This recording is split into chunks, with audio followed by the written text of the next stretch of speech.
and welcome to another video. Today I'm going to show you some of the jacks and forklifts that I use here at the warehouse.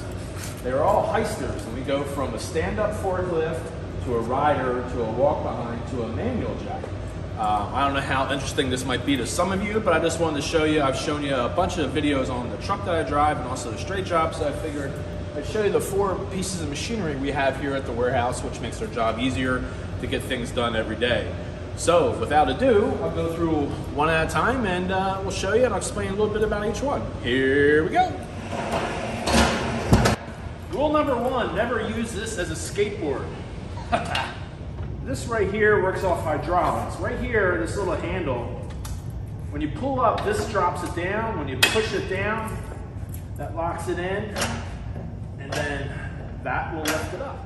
Now, of course, when you have pallet on there that weighs 500 to 1,500 pounds, you're going to have to use both hands to push down. But it is as simple as that. These are the most common. You see these all over the place. We have this in case these break down, or sometimes I'll have to take this on a truck with me because I might need it at a place where I can't take the walk behind, which is the next one. Here we go, number 2. All right, moving right along. This is very similar to the one I just showed you. This is our, what we call a walk behind. This is almost the same thing, but right here, we got 4 sets of batteries that I'll show you in a second. But instead of actually pumping it, there's a button that lifts it up, and a button that lifts it down. And it's very simple. You just push it that way to go that way, or you push it this way to go this way. This right here is a safety stop, because if I were backing up, say there was a wall, that thing would hit me and it wouldn't stop going and crushing me to death. It has an on-off thing here. Let me turn this around.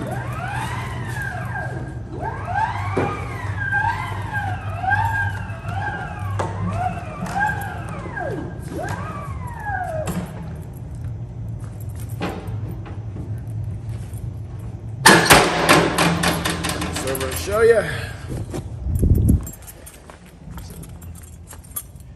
There's a battery is kind of similar to what you would see in a car. There's actually 2 up there and 2 there. I would have to pull that off. But what we do is, this is just a regular plug, a 110 plug that you plug in your house. Here in the States it's 110. I'm not sure what it is over in Europe and stuff, but these are the outlets that go into the wall.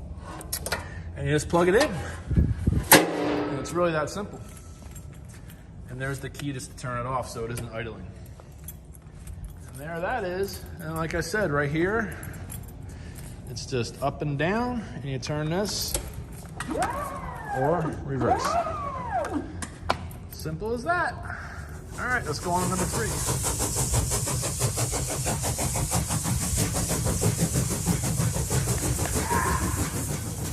This is very similar to the one I just showed you, but this has a platform for where you can ride. Let me show you.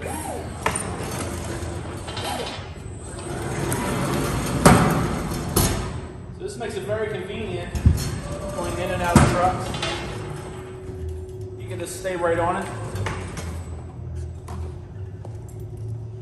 This is probably the one I use the most. The controls are the same.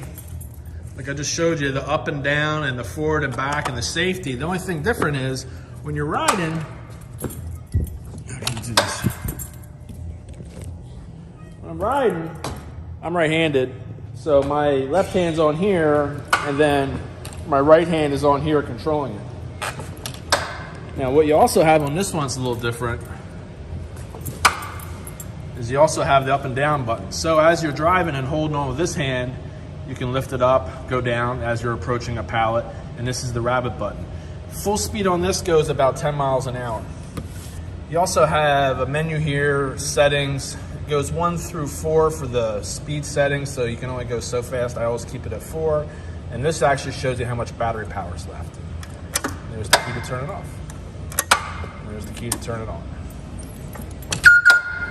This also has, instead of having this safety thing against, the battery box is a lot bigger.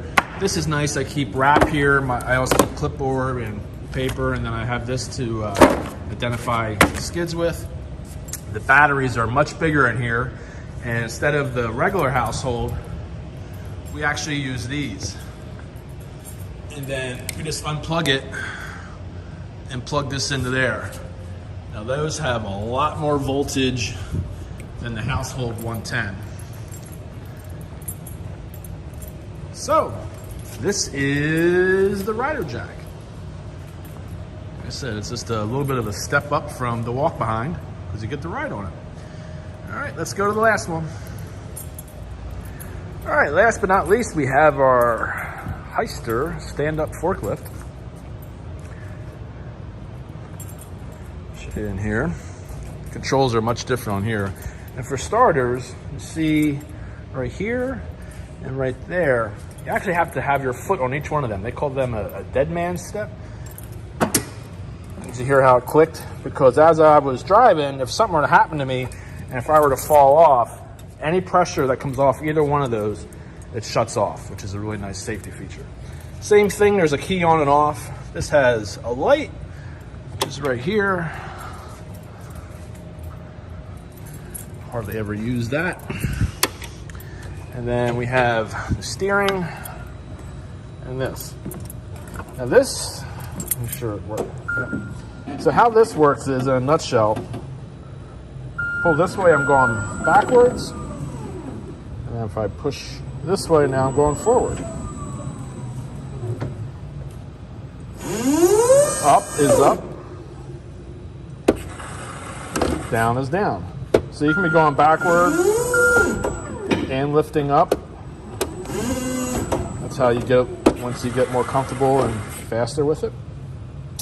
Then also you have, I don't know if I could show you on here, but this tilts the forks down, this tilts them back, and then there's a button here, a trigger I can pull in left or right, and that would shift the forks that way in case I didn't line up properly. I could just move the forks over a little and get it in. This has the very similar to the rider jack, all the controls right there, and then this turns to one wheel. If you never drove one before, this takes a little bit to get used to, but within an hour or so, you really become second nature. And that's pretty much it. Keeping things simple. That battery box is even bigger than the one than the rider. We pull that off, and then CR3 chargers. That charger actually has a bigger connector right there. So, and then you can see here, like I was showing, where is, oh, it's a little dark. Go on this side. But the space between here and here, that's for the shifting. And for the battery pack, you pick this off, and this is on rollers. So what we do is we put another jack right here and slide the battery pack halfway out. Check the water. And that's about it. All right, everyone. That's my little tour of the forklift, the rider. I already put them away. Over there is the manual. Way over there is the walk behind. So I hope you enjoyed this. I wanted to take a minute or two. I forgot my coffee. Take a minute or two and show you everything here. All my little, all the little forklifts and riders that we use. Hey, if you're still here, thanks for watching. Thanks for taking a minute to watch this video. If you want, share this video. That would help us channel out a lot. If not, hey, thanks for just stopping by anyhow. Appreciate you taking the time to come here and watch this video. So, oh, I hear a truck backing in. So, hey, perfect time. So anyhow, thanks everyone. Stay safe. We'll see you in the next one. Bye-bye.